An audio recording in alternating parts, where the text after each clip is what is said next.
Hello, my name is Kayla Platoff, and today I will be talking about Native American language loss and preservation efforts.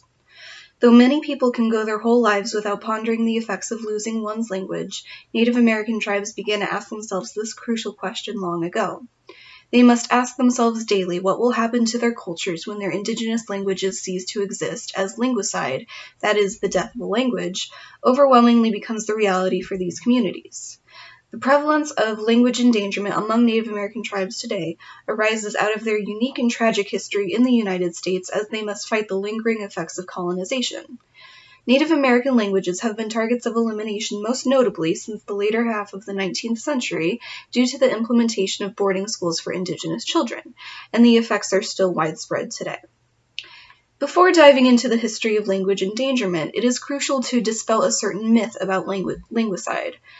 Some people apply a survival of the fittest philosophy when examining language moribundity, but this view is problematic. Some language loss, like species loss, is natural and predictable because no language exists forever. However, the case of Native American language loss is not a case of the natural dying out of a language. From the onset, Native American languages were deliberately attacked by European colonizers. Language moribundity in Native American communities is not a Darwin-esque development of language.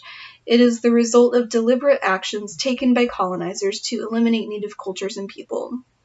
Comparing language loss to natural occurrences ignores the overwhelmingly prevalent human forces which led to the problem. Native American languages have been attacked because minority languages are routinely repressed as a first step toward repressing the minorities themselves. It is vital to remember, then, that conscious human action, not natural selection, is the reason for tribal language endangerment.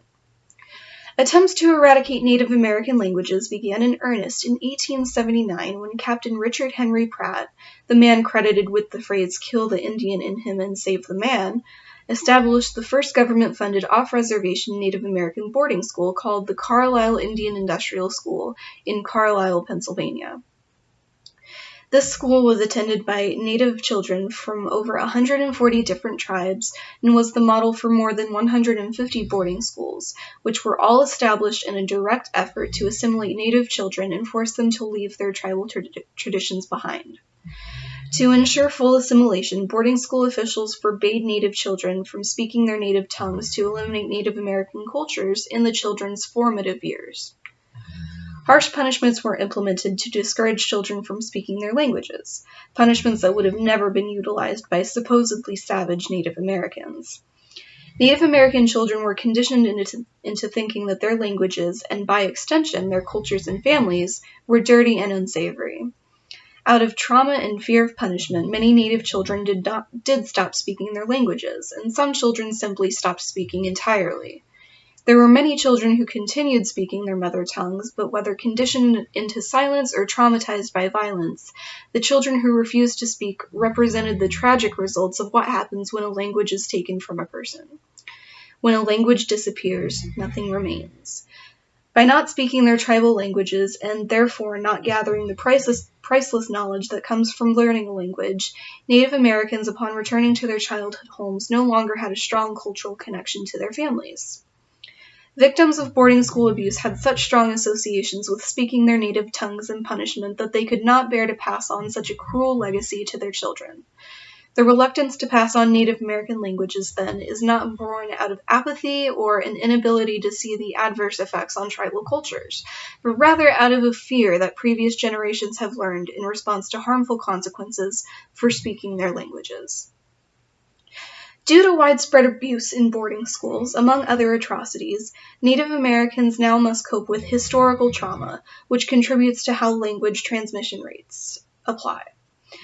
Historical trauma, as defined by Maria Yellowhorse Braveheart, is a cumulative emotional and psychological wounding across generations, including the lifespan, which emanates from massive group trauma.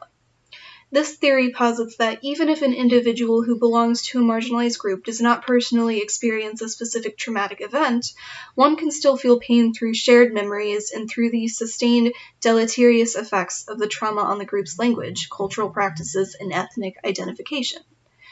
Historical trauma affects both people who were subject to abuse in the Native American boarding schools as well as those who have never attended, and everyone feels the pain of tribal language endangerment. Because of historical trauma, older generations are refusing to teach their younger tribal members their tribal languages in order to protect their children from perceived harm. While tribal elders have good intentions, the effects of refusing to pass on Native American languages are overwhelmingly negative. Now that the United States government is no longer forcing assimilation onto Native Americans, the main issue with language loss is the refusal to transmit languages to children. No matter how many adults use the language, if it isn't passed to the next generation, its fate is already sealed.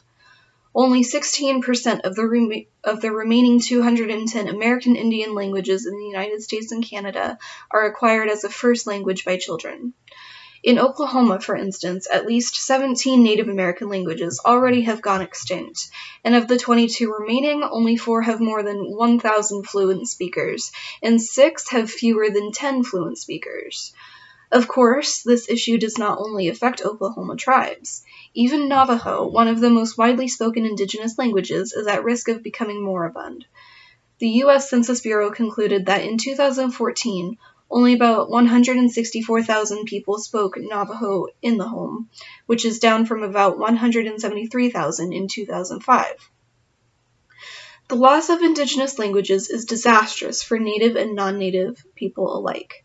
For example, the field of linguistics will be compromised, as linguists may not be able to discover certain universalities among languages with an ever-narrowing study sample.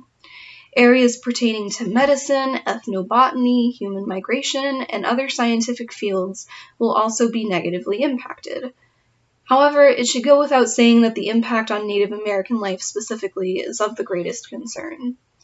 Joshua Fishman sums it up perfectly when he says, "Take a language away from the culture, and you take away its greetings, curses, praises, laws, literature, songs, riddles, proverbs, cures, wisdom, prayers. In short, everything from a culture is lost when a language ceases to exist. Indigenous people lose their connections to their religions, histories, communities, and even to themselves." Of course, many tribes are making an effort to preserve their languages before extinction, and their key to success is transmitting languages to children. Tribes have implemented language camps and programs to facilitate learning. Beyond those programs, tribes are getting creative with adapting their languages to fit modern ideals while still holding traditional beliefs. For example, the Cherokee have a Cherokee Language Consortium, which is designed to add new words to the lexicon rather than adopting anglicized words.